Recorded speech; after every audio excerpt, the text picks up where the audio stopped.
নবীজি আমার কয়, যদি তোমরা ওই অপরিষ্কার কলবটাকে পরিষ্কার করতে চাও, ফাইন তাবা ওয়াস্তাগফারা সুকিলা কলবুহু, মুমিন বান্দা বান্দিরা অন্যায় গুনার কাজ করার পরে তাদের কলবের মধ্যে যে গুনার কারণে ময়লা জমে যায়, যখন তারা ফাইন তাবা ওয়াস্তাগফারা সুকিলা কলবুহু, মুমিন বান্দা বান্দি যখন আল্লাহর দরবারে তওবা করে গুনার জন্য মাফ চায়, আমার আল্লাহ তাআলা মুমিন বান্দা বান্দীদেরকে মাফ করে।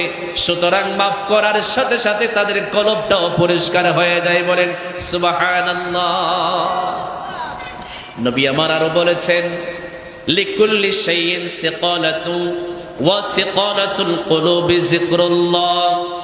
নবী আমার কয়, দুনিয়ার জমিনের মধ্যে কোন কাপড় যদি অপরিষ্কার হয়ে যায়, কাপড়ের মধ্যে যদি ময়লা লেগে যায়, কাপড় পরিষ্কার করার জন্য সাবান ব্যবহার করা হয়, সোডা পাউডার ব্যবহার করা হয়, কিন্তু আমার নবী কয়, উম্মত, কলব যদি তোমার অপরিষ্কার হয়ে যায়, ময়লা যুক্ত হয়ে যায়, দুনিয়ার জমিনের কোনো পাউডার, কোনো সাবান, কোনো পাউডার, কোনো সোডা ব্যবহার করে কলব পরিষ্কার করা যায় না।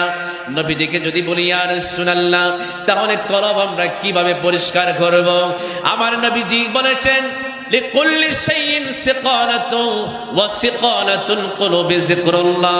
এই কলবটাকে যদি তোমরা পরিষ্কার করতে চাও, পরিচ্ছন্ন করতে চাও, তাহলে একমাত্র উপায় হলো আমার আল্লাহ তাআলার জিকির। সুবহানাল্লাহ। কলব পরিষ্কার হয় আল্লাহর জিকিরের মাধ্যমে, ঠিক না বে ঠিক?